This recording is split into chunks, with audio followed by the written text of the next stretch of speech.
प्रणाम। मैं प्रवीण पांडे और आप देखना शुरू कर चुके हैं पंडित जी। हमारा आज का विषय है कि इस नवरात्र में वो लोग साधना कैसे करें जिनके गुरुजी तो हैं पर वो व्हाट्सएप पर है। पता चल रहा है कि गुरुजी ने विधि भेज दी और शिष्य को समझ में ही नहीं आ रहा है कि उसे कैसे करना है, कौन सा मंत्र कब पढ़ना है, कैसे पढ़ना है। अथवा वो लोग जो आध्यात्म में रुचि तो रखते हैं पर उनको कोई गाइड करने वाला नहीं है, या वो भी एक कैटेगरी आती है जिनको संस्कृत नहीं आती है या मंत्र बोलने नहीं आते हैं। वो लोग डरते हैं चीज़ों से। तो यही सारी बातें आज हम इस वीडियो में करेंगे। बेसिकली ये वीडियो उन सभी लोगों के लिए यूज़फुल है जो भी लोग साधना करना चाहते हैं और जो पहली बार साधना करना चाहते हैं या कर रहे हैं। देखिए, इस वीडियो में हम जो बात करेंगे वो स्टेप बाय स्टेप बात करेंगे। सर्वप्रथम साधना में उपयोग होने वाली सामग्री के बारे में बात करेंगे। ये सामग्री की जो कैटेगरी है ये दो भागों में बटी रहेगी। पहले तो एक साधना में आपके लिए क्या चीज़ें आवश्यक हैं उनकी बात करेंगे, और नॉर्मल जो चीज़ें लगती हैं पूजन में उन चीज़ों की फिर हम बात करेंगे। उसके बाद साधना की तैयारी हम कैसे करें, फिर बारी आती है पूजन कैसे करें, पूजन के बाद जप कैसे करें, और जप के बाद समर्पण कैसे करना है। तो इन सारी विषयों पे, इन सारे बिंदुओं पर हम चर्चा करेंगे। तो चलिए बिना विलंब किए वीडियो की शुरुआत करते हैं और जानते हैं इन सारे बिंदुओं को। परंतु सबसे पहले मैं आपको बता दूं कि पूरी जानकारी अगर आपको चाहिए तो वीडियो स्किप मत करिएगा, वीडियो शुरू से लेकर अंत तक ज़रूर देखिए। हो सकता है कि कुछ नई चीज़ें मैं इसमें आपको बता दूं, या कुछ ऐसी चीज़ें जो आप कर रहे हैं और शायद वो गलत कर रहे हों, तो वो सारी जानकारियाँ आपको इसी वीडियो में मिल जाएंगी। तो चलिए वीडियो की शुरुआत करते हैं। तो सर्वप्रथम बात करते हैं कि किसी भी साधना में आपके लिए कौन सी सामग्री या क्या सामग्री चाहिए। सबसे पहले आपको अपने लिए आसनी चाहिए जिस पर आप बैठकर साधना करेंगे। अगर आप पुरुष हैं तो धोती और गमछा की आवश्यकता पड़ेगी। अगर आप महिला हैं तो साड़ी का उपयोग करिए, परंतु मेरे विचार से आपको भी एक लाल धोती उपयोग में लेनी चाहिए, क्योंकि बिना सिला हुआ वस्त्र ही साधना में धारण करें तो वो उत्तम होता है। साथ ही साथ माला, आप अमूमन लगभग 90% साधनाओं में रुद्राक्ष की माला काम कर जाती है। अगर आप नावाण मंत्र साधना कर रहे हैं तो रुद्राक्ष की ही माला लीजिए। आपको एक गोमुखी चाहिए। गोमुखी का मतलब जिसमें आप माला को रखकर जप करेंगे। इसके अलावा एक छोटी लुटिया चाहिए, और जिसे आचमनी पात्र भी कहते हैं, उसमें एक छोटा चम्मच भी आपको मिलेगा।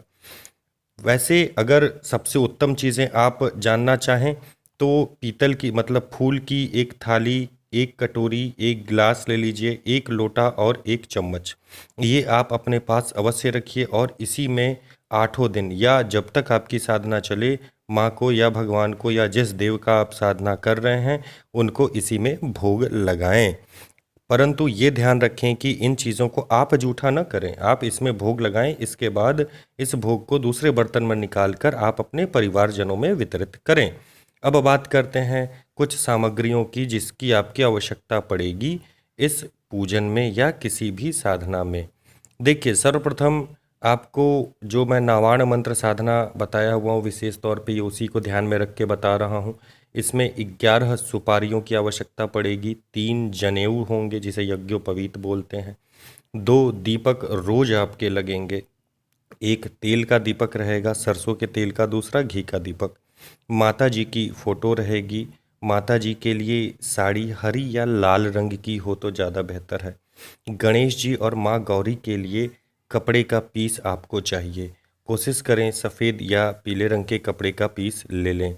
नवग्रह के लिए आपको सफ़ेद कपड़े का पीस चाहिए। अगर धोती हो तो बेहतर है, नहीं तो आप कपड़े का पीस ले सकते हैं। अब अगरबत्ती, कपूर, देसी घी का छोटा पैकेट, रुई जो 5 रुपए की बाती वाली रुई आती है वो ले लीजिए। लौंग 10 रुपए की ले लीजिए। 10 रुपए की इलायची, इलायची आपकी ज़्यादा लगेगी क्योंकि रोज़ आपको देना है।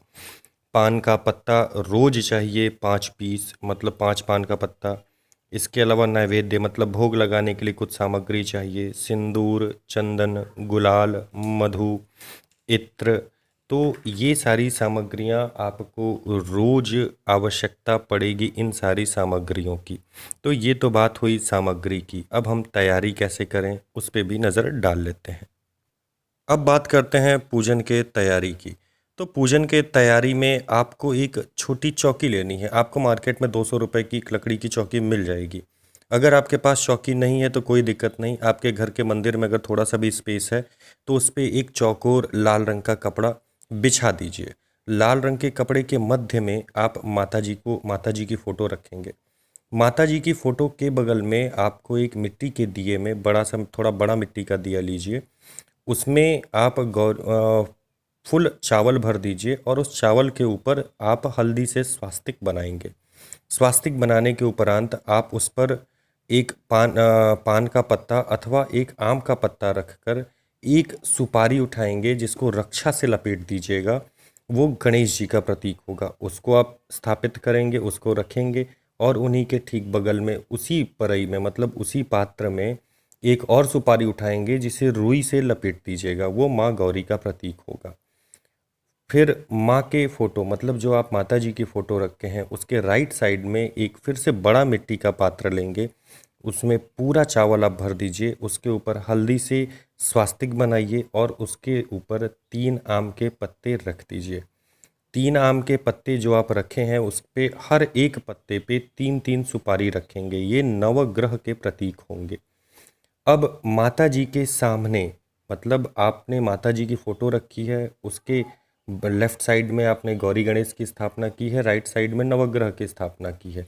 कुछ स्पेस छोड़कर कपड़े के किनारे आप एक छोटा दीपक लेंगे जिसमें हमें भैरव जी की स्थापना करनी है। भैरव जी की स्थापना करने के पूर्व जो आपका कपड़ा है उस पर थोड़ा सा चावल आप बिछा देंगे।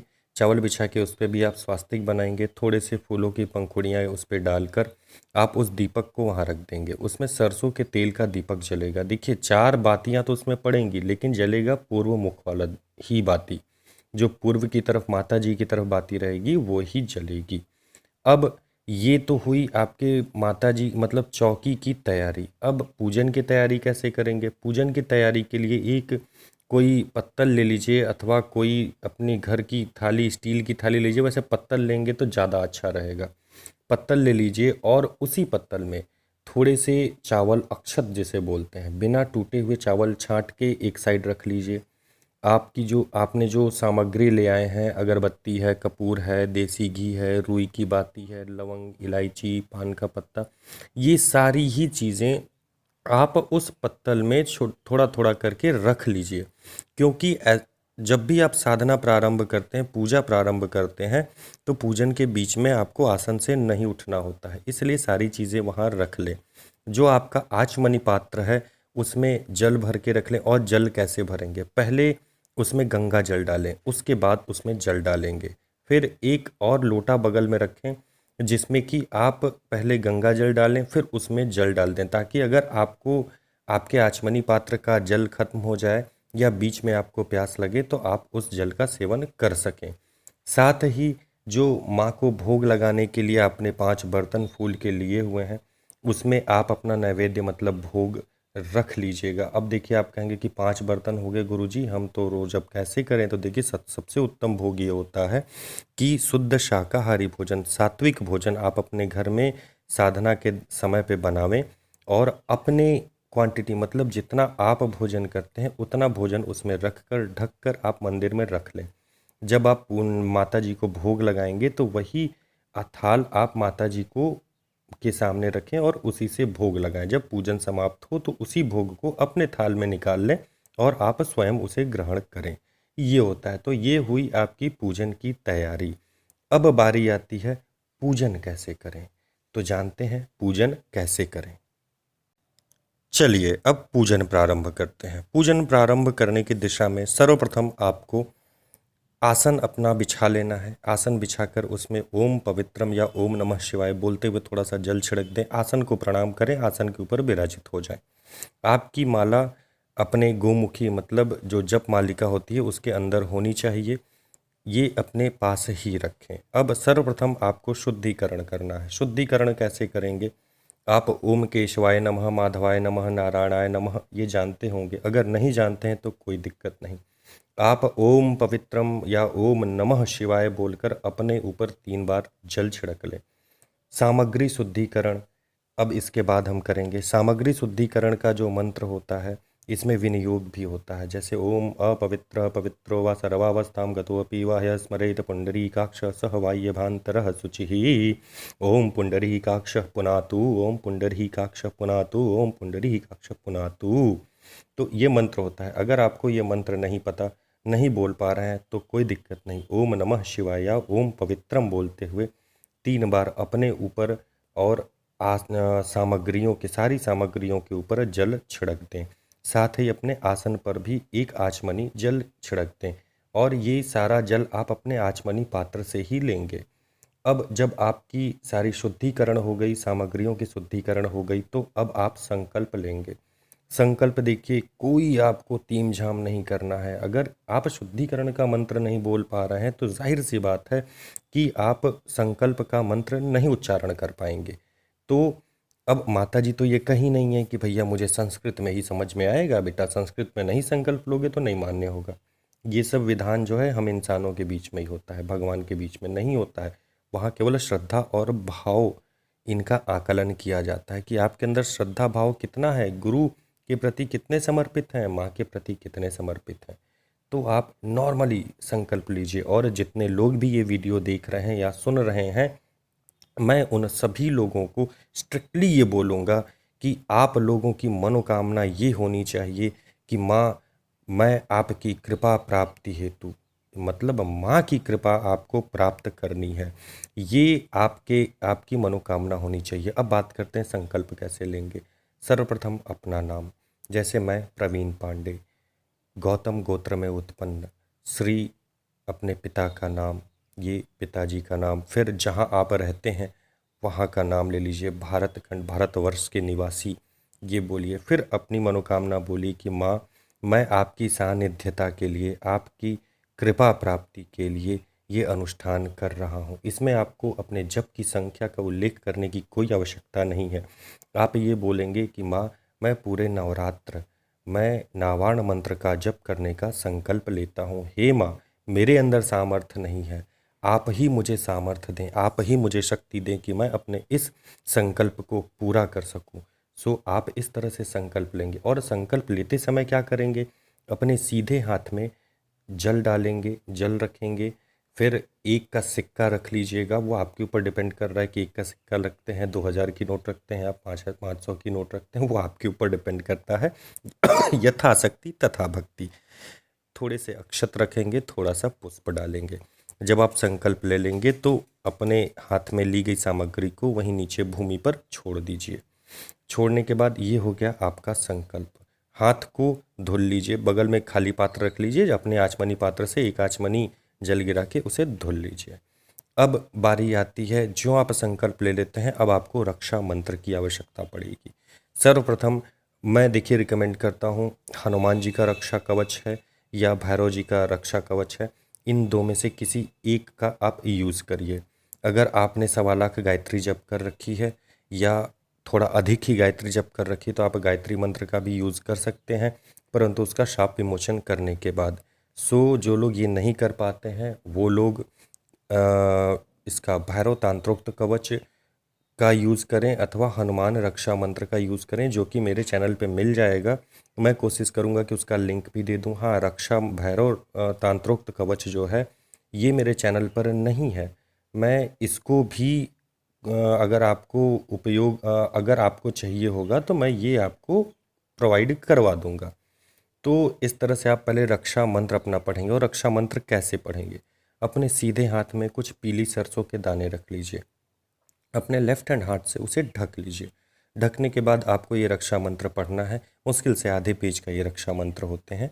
तो रक्षा मंत्र पढ़िए और पढ़ने के बाद प्रणाम करिए, उनसे बोलिए, प्रभु आप ही में सामर्थ्य है कि जो आप हमारी रक्षा कर सकते हैं। मैं आपके शरण में हूँ, हमारी रक्षा करिए, हमारे परिवार की रक्षा करिए, ताकि मैं अपने संकल्प को पूरा कर सकूँ। मैं आपका बालक हूँ प्रभु, मुझे अपनी शरण में लीजिए। ऐसा कहते हुए आप उन राई के दानों को उठाइए और 10 दिशाओं में उसे छिड़क दीजिए। दसों दिशाओं मतलब पूरब, फिर पूरब उत्तर का कोना, पूरब दक्षिण का कोना, मतलब हर कोने में, ऊपर आसमान में, धरती पे, ये दसों दिशाएं होती हैं। आप नेट पे देख लीजिएगा, दसों दिशाएं आपको पता चल जाएंगी। अब बारी आती है आपके पूजन की। अब पूजन कैसे करेंगे, देखिए मैं गौरी गणेश का पूजन बता दे रहा हूँ, सेम इसी तरह से आप सबका पूजन करेंगे। सर्वप्रथम मैं गौरी गणेश को प्रतीक मान के पूजन बता रहा हूँ। इसी तरह से आप माता जी का भी पूजन करेंगे। देखिए सबसे पहले गौरी गणेश का पूजन होगा, फिर माता जी का पूजन होगा, फिर नवग्रह का पूजन होगा, उसके बाद आप भैरव जी का पूजन करेंगे। ठीक। अब पूजन कैसे करेंगे, सबसे पहले आपको ध्यान करना है। जैसे गौरी गणेश हैं तो आपको कोई मंत्र नहीं आता तो हे भगवान मैं आपका ध्यान करता हूँ, या कोई भी तो मंत्र आपको पता होगा, जैसे ओम गंग गणपतये नमः, या गणेश जी का कोई साधारण आरती हो या कोई गाना हो वही गा लीजिए, या मन में उनका ध्यान कर लीजिए, माता गौरी का ध्यान कर लीजिए। ध्यान करके उनको प्रणाम करिए। अब बारी आती है आवाहन की। देखिए क्रम मत तोड़िएगा, इसी क्रम में आप चलिएगा, ठीक है। अब आवाहन आप कैसे करेंगे, आवाहन एकदम नॉर्मल, जैसे आप किसी अपने बुजुर्ग, अपने सम्मानीय को बुलाते हैं। हे प्रभु आइए, स्थान ग्रहण कीजिए प्रभु, आइए मैं पूजन करने का इच्छुक हूँ, पूजन करना चाहता हूँ, मुझे ये सौभाग्य प्राप्त करें, मुझ पे अपना आशीर्वाद दें, मुझे अपना आशीर्वाद दें, ये कहते हुए उनको बुलाइए। बुलाने के बाद जहाँ गौरी और गणेश जी का आपने स्थान दिया हुआ है वहाँ उस जगह को, उस पत्ते को टच करते हुए उनको आसन दीजिए। आसन कैसे देंगे, कोई कोई मंत्र नहीं आता, बोलिए आसनम समर्पयामि। ठीक। अब आवाहन, आवाहन के बाद आपने आसनम समर्पयामि बोला। अब पाद्य, पाद्य मतलब खड़ाऊँ, मतलब जो हम चप्पल आजकल पहनते हैं उसे पाद्य बोला जाता है। अब आपको खड़ाऊँ तो मिलेगा नहीं, मिलने से रहा, मिल जाए तो ज़्यादा अच्छा है। अगर खड़ाऊँ नहीं है आपके पास तो पुष्प उठाइए और पाद्यम समर्पयामि कहते हुए पाद्य उनके पास में पुष्प रख दीजिए। अब अर्घ देने की बारी आई। अर्घ मतलब एक आचमनी जल उठाइए और बोलिए अर्घम समर्पयामि। गणेश भगवान और माँ गौरी का ध्यान करते हुए जो एक खाली पात्र रखें उसमें उस जल को छोड़ दीजिए। अब फिर से आप जल उठाइए और बोलिए आचमनियम जलम समर्पयामि या आचमनियम समर्पयामि। फिर से उसी खाली पात्र में आप आचमनी के जल को छोड़ दीजिए। अब बारी आती है स्नान की। आपके घर में कोई आया है तो आपने आवाभगत की, अब उसे स्नान भी तो कराएंगे, तो उसी शुद्ध जल से आप उन्हें स्नान कराएं। देखिए ये आपके ऊपर डिपेंड करता है कि आप किस किस तरह से स्नान करा सकते हैं। शुद्ध जल, दही, दूध, बहुत सारी चीज़ों से आप स्नान करा सकते हैं। मैं यहाँ शुद्ध जल का उपयोग कर रहा हूँ। तो शुद्ध जल से आप स्नान कराएं। कैसे, स्नानम समर्पयामि कहते हुए जल को आप उसमें छोड़ दें। 2 से 3 बार उसमें आप जल छोड़ दीजिएगा उस खाली पात्र में। अब बारी आती है वस्त्र की। जो मैंने आपको पहले उल्लेख किया था वस्त्र का, वही वस्त्र, मतलब अब गणेश जी को आप उस वस्त्र को अर्पित करेंगे। बोलेंगे वस्त्रम समर्पयामि, और माता जी को बोलेंगे माँ वस्त्रम समर्पयामि। ध्यान करते हुए गौरी गणेश का एक साथ बोलिए वस्त्रम समर्पयामि, और वो जो पीस है उनके साइड में इस तरह से सजा के रख दीजिए। अब यज्ञोपवीत, यज्ञोपवीतम समर्पयामि कहते हुए, यज्ञोपवीत मतलब जनेऊ को थोड़ा सा खोलकर गणेश जी की जो आप प्रतीक बनाए हुए हैं उस पर पहना दीजिए। माता जी को, अगर घर में आपके कोई विवाहित स्त्री है अथवा कोई बच्ची है, विवाहित होनी चाहिए, तो उसके द्वारा माता जी को सिंदूर और श्रृंगार का सामान 25-30 रुपए का आता है, वो मंगवा लीजिए, वो अर्पित करवा दीजिए। अब बारी आती है गंध की। गंध बोलेंगे गंधम समर्पयामि मतलब इत्र। अब इत्र उनके ऊपर तो डालेंगे नहीं, रुई में थोड़ा सा इत्र लगा लीजिए, उन गौरी गणेश के पास में रख दीजिए। कैसे बोलेंगे, गंधम समर्पयामि। अब पुष्पम समर्पयामि, पुष्प अर्पित कर देंगे। अब बारी आती है धूप की, मतलब अगरबत्ती हो या धूप बत्ती हो, तो आप भगवान को, तो जो धूप अगरबत्ती आपने जलाई है बोलिए धूपम समर्पयामि। धूप उनको दिखाइए, बहुत मतलब प्रेम से दिखाइए, ऐसा नहीं कि खाना पूर्ति करें आप, उनको बहुत प्रेम से धूप दर्शन करवाइए। धूप का धुआं उन्हें बहुत अच्छा लगता है। फिर बारी आती है दीप की। जो घी का दीपक, मैंने बोला था कि 2 दीपक लगेंगे, एक सरसों के तेल का दीपक जलेगा जो जिसमें आप भैरव जी की स्थापना करेंगे, और दूसरा आपका घी का दीपक जलेगा। तो उस घी के दीपक को उठाइए, बोलिए दीपम दर्शयामी। यहाँ समर्पयामी नहीं होगा, दर्शयामी होगा। तो दीपक उनको दीपम दर्शयामी कर लीजिए। अब नैवेद्य निवेदयामी, एक कटोरी में ले लीजिए, गुड़ वहाँ रख दीजिए, गुड़ चढ़ाइए और बोलिए नैवेद्य निवेदयामी। और भगवान को क्योंकि माँ गौरी को गुड़ बहुत पसंद है, जब आप गुड़ उनको मतलब नैवेद्य अर्पित कर लेंगे तो अब बारी आती है ताम्बूल मतलब पान की। एक पान का पत्ता उठाइए, धुल के पान के, जो 5 पान के पत्ते मैंने बोले थे, तो आप धुल लीजिएगा पान के पत्ते को, उसमें एक लौंग और एक इलायची रख लीजिए, पान की तरह बना लीजिए, उसमें एक सींक लगा दीजिए, मतलब खूबसूरत सजा लीजिए, सजा के पहले से ही रख लीजिए। बोलिए ताम्बूलम समर्पयामि, गौरी गणेश को ताम्बूल अर्पित कर दीजिए। अब दक्षिणा, कुछ दक्षिणा हाथ में ले लीजिए और दक्षिणा समर्पयामि कहते हुए दक्षिणा उनके सामने रख दीजिए। दक्षिणा जब आप रख देंगे फिर उसके बाद माँ को और और गणेश भगवान को प्रणाम करिए।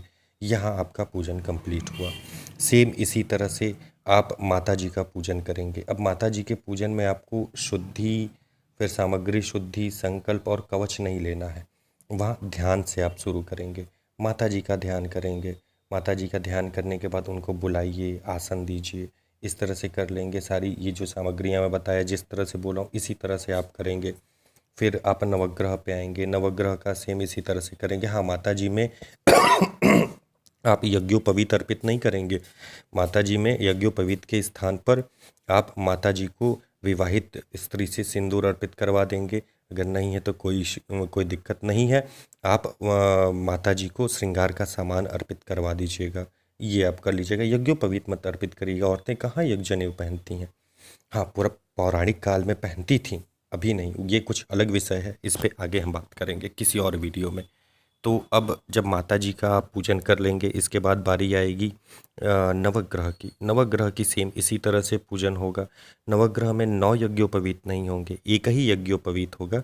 जो पात्र में आप सजा के रखे हुए हैं उसी के ऊपर आप पहना देंगे। अब जब आप आएंगे भगवान इन पे भैरव बाबा पे, तो आप भैरव बाबा ही उन्हें बोलिएगा। अपने बुजुर्ग का, अपने बड़े का, अपने सम्मानीय का उन्हें संज्ञा दीजिएगा। तो उनका भी सेम इसी तरह से एकदम जिस तरह से मैंने बताया, मतलब ध्यान नहीं आता है आपको, भैरव बाबा को प्रणाम करिए हाथ आंख बंद करके। फिर उनको बुलाइए कि बाबा, उनसे बोलिए कि मैं पूजा करना चाहता हूँ, बाबा आइए, आपकी कृपा की आवश्यकता है, मुझे आपकी सानिध्यता की आवश्यकता है। उनको बुलाइए, फिर उनको ये आवाहन हो जाएगा आपका। फिर उनको आसन दीजिए। तो इस तरह से आप उनका भी पूजन कर लीजिए। तो ये तो हुई आपके पूजन की बारी। जब आप सभी लोगों का पूजन कर लेंगे, तब अब बारी आती है जप की। तो जानते हैं जप कैसे करना है। जप करने के लिए आपको सर्वप्रथम पूजन करने के उपरांत आप हाथ जोड़िए और गणेश भगवान से, माता जी से, नवग्रह से और भैरव बाबा से अनुमति लीजिए। बोले कि प्रभु, अब मैं जप करने की अनुमति चाहता हूँ। तो जप करने की अनुमति आप मांगिए उनसे। मांगने के बाद आप सर्वप्रथम गुरु का अपने ध्यान करिए। आपके गुरु नहीं हैं तो आप भगवान शिव का ध्यान कर लीजिए। वैसे मैं तो कहूँगा किसी न किसी गुरु के सानिध्य में अवश्य ही रहें, क्योंकि गुरु कैसा है ये मैटर नहीं करता, गुरु तत्व कैसा है ये मैटर करता है। तो गुरु तत्व निर्माण होता है जो आपकी रक्षा करता है। तो गुरु का ध्यान करिए, उनको मानसिक रूप से प्रणाम करिए। अब इसके बाद सर्वप्रथम अपनी माला पे थोड़ा सा जल छिड़किए, उनको प्रणाम करिए। अक्ष मालिकाए बोलकर प्रणाम कर लीजिए और माला अपना हाथ जो है जप मालिका में ही रखिएगा। उसी तरह से आपको जप करना है। तो अब जप कैसे प्रारंभ करें। जप प्रारंभ करने के लिए सर्वप्रथम गणेश जी का एक माला करिए किसी भी मंत्र से, जैसे ओम गंग गणपतये नमः या ओम श्री गणेशाय नमः या ओम गंग, कोई भी आप गणेश जी के मंत्र का एक माला जप कर लीजिए। फिर ओम नमः शिवाय का एक माला जप कर लीजिए। उसके उपरांत आप भैरव जी का एक माला जप करिए। भैरव जी का कौन सा मंत्र? ओम भम भैरवाय नमः। ओम भम भैरवाय नमः मतलब भ रहेगा, भ के ऊपर अंक की मात्रा है तो भम, या ओम भ्रम भैरवाय नमः।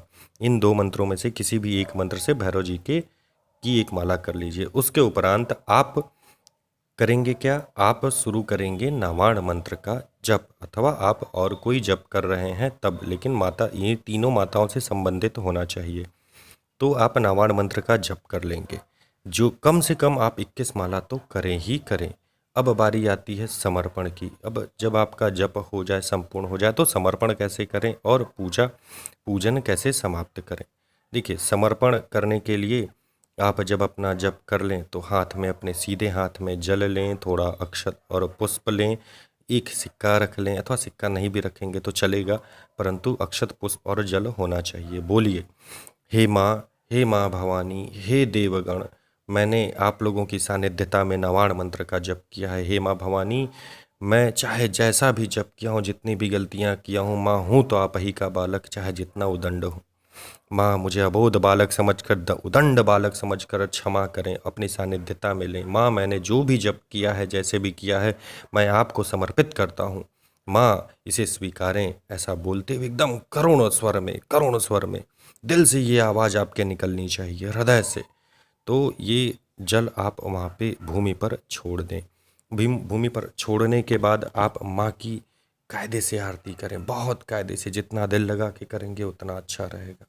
माँ की आरती करने के पश्चात आप आरती एक बार आचमनी, मतलब एक बार उसको घुमाकर आचमनी पात्र से जल अपने जो खाली कटोरी है उसमें गिरा लें, उसमें छोड़ दें। जब आप इतना कर लेंगे तो फिर सबसे क्षमा प्रार्थना करें।